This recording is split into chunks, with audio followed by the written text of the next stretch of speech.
is your Manchester United versus Nottingham Forest match preview. And without further ado, ladies and gentlemen, that is my starting lineup.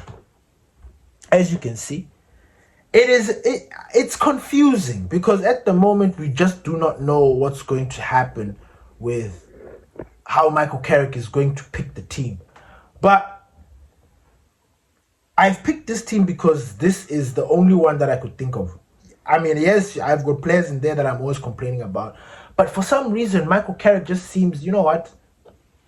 Let's have this player. So obviously at the back, Senny Lammens keeps his position.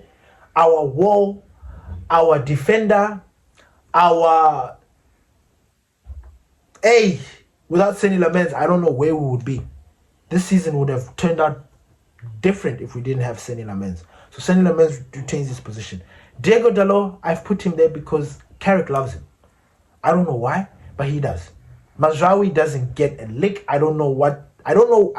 And moving to next season, I don't even know how it's going to work. You know, but anyway, Dalot keeps his position. In that centre-back position, we've got Harry Maguire and Licha. Licha is back because he's a senior player. That's why I think him and Yoro and Aiden will drop down to the bench only because of seniority. That's why I've picked them.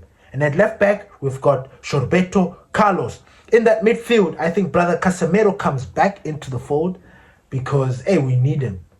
That game against Sunderland, you could tell that we missed Casemiro. It was a disaster. And we are not about to start dropping points because we've already qualified for Champions League. No, we need to finish the season strong. We're about to face Brighton next after Nottingham Forest. And those guys are a pebble in our shoe. I want revenge because they knocked us out of the FA Cup. They've been a team that we've just struggled against. And I want us to beat them. So I really want us to go into that game with good vibes, with a good energy, with, you know what I'm saying. So brother Casemiro and Kobe Mainoo retain their position in that midfield position. Benjamin Sesko, I'm not sure what his status is, whether he's back or if he's still got that knock that he had. But the front four should not change. I know there could be a change because now Patrick Dogu is back. So I don't know how Michael Carrick is going to see things. Maybe he's going to drop a couple of players. He's going to go back to what he used to have. But I've gone with what we have been dealing with so far. So Ahmad takes the right wing. Bruno Fernandes is in that number 10 position. Matheus Cunha, left wing. And up top, please bring back Bryan Mbeumo. Bryan Mbeumo, there was something about the fluidity about this front four when we started to win games and we were smacking teams. There was something about it.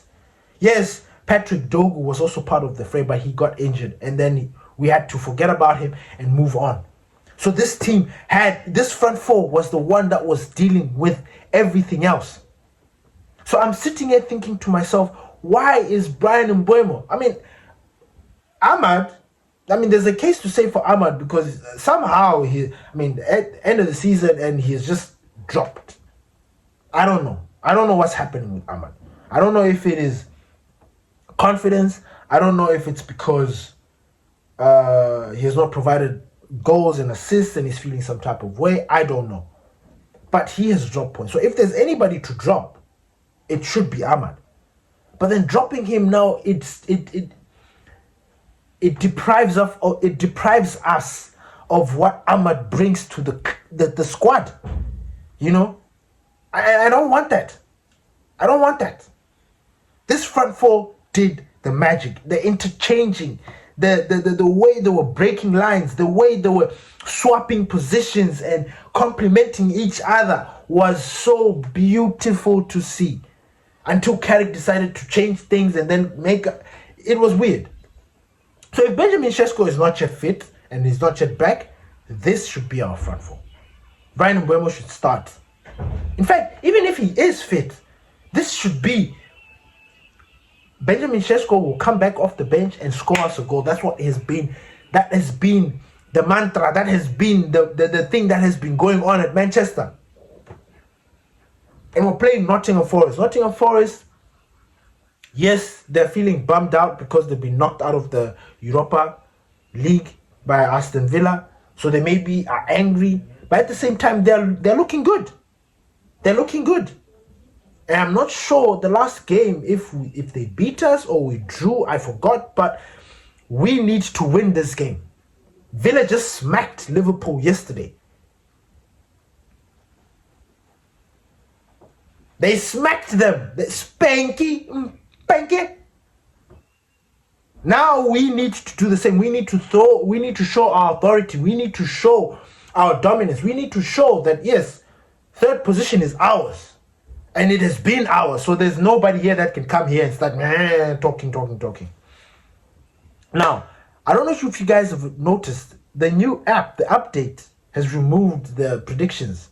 That's why you're seeing the different prediction style or the different app that I'm using to make the prediction. This one doesn't have first scorer. This one doesn't have predicting the goals, what the scoreline is going to be. It doesn't have prediction of who's going to be the man of the match. So I think that is a blessing in disguise because I don't get to jinx myself. But I know what I've predicted. 2-1. I know what I predicted. Obviously, I'm not going to share it with you guys because I don't want to jinx us. But I think we're going to win. I think we're going to win this game. We should win this game. We must win this game. Yeah. And Bruno Fernandes is going to be the Magnifico. And Bruno Fernandes is going to equal his assist record because there are only 2 games left. If it's not this Nottingham Forest game, it has to be the Brighton game. I think he's going to equal it. I think he's going to break it. I think he's going to break the record against Nottingham Forest. Yeah, I think so. I think Bruno breaks the record or he equals it, and then Brighton, he breaks it, and then everything is happy. Then Bruno Fernandes wins Premier League Player of the Season. Everything is happy. We're third. Champions League football is back. Our new jersey is sexy as hell. And yeah, life's good right now at Manchester United. But don't get distracted. Remember, check my episode where I said, do not get distracted. I'm talking about this season. We need the club to provide. And that's all that we want. For qualifying for Europe, we need a team that makes sense. We need a team that will represent us in that regard. Thank you, everybody, for listening to the Glory Reds podcast. Peace.